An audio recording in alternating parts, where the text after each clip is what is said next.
Hi, good morning. I don't think many of you know, but I do actually have a new verification. Isn't that exciting? The verification is Escape Room. It's a level by SleyGD. You may have seen him post previews on Twitter. It was mentioned in the showcase that I'm verifying. I've done, I think, like one stream of it. Yeah, I thought, let's just do a run through of the level so more people can be aware of the level. I'm getting pretty close to verification. I have 60% and 47 to 100. If I have footage for those runs, then I will put them at the end of the video. But yeah, just gonna run through the level, give it a practice run, you know the deal, show you what it's about. So right now, in terms of difficulty, I think it's going to place quite near SHUTDOWN, maybe even a little harder. So we're looking at around the 90 to 100 range. So if you like your extended list levels, then this is one that you may want to consider. Though I do think this level does go. So first part is already quite challenging. I would argue it's one of the harder parts of the level. Just the whole pre-drop requires a decent amount of ship control, but more importantly, there is a rather challenging wave at the end of it. It can get consistent. I have had days where I pass it most of the time, so it's not too bad.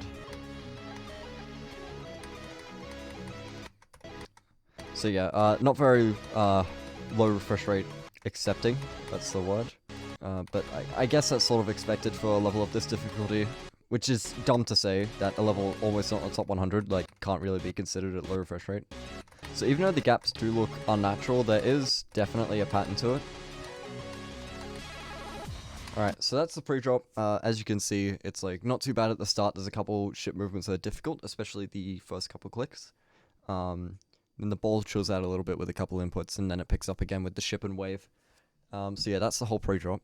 Then you're jumped into this factory part. This is a pretty interesting part, quite a large deviation from the standard Sley style. I mean, you can still tell it's a Sley part, but it's definitely changed a fair bit.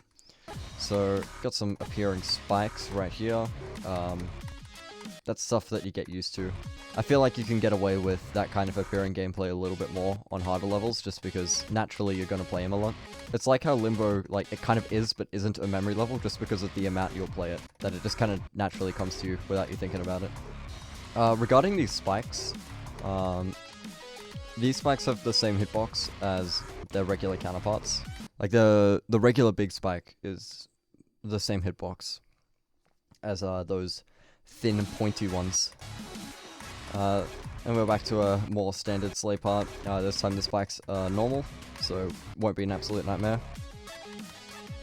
But even then, dealing with the custom spikes really isn't that big of a deal, because similar to the appearing gameplay, you'll be playing this level so much that you kind of just get a feeling for it. With this teleport portal, you do have to actually move up quite early. If you click late, you'll get things like that, or that. So that's something to watch out for. Make sure you get up early. Okay, then you hit with the wave part. Ooh. This wave part is quite challenging.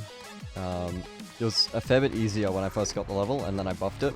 So I'm hoping it's not a repeat of the SHUTDOWN incident. But I think it's a lot better. I think it's a lot better tuned. So here's the dark part. This is, I guess, more memory focused, just because of the short vision. Has some pretty interesting timings in it too, but it isn't too bad. And then you got the ending.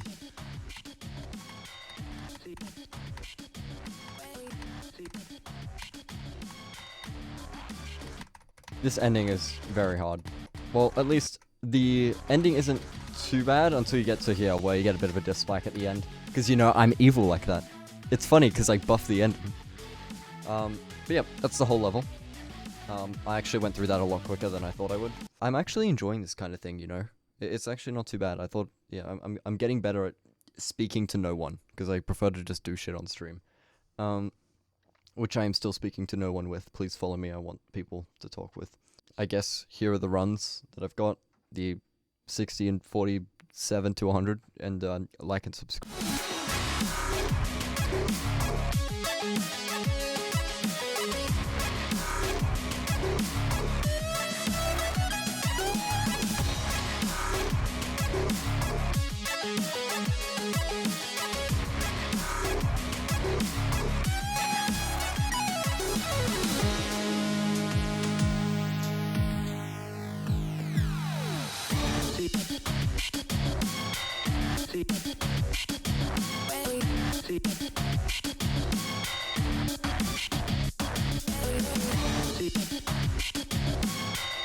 SleyGD.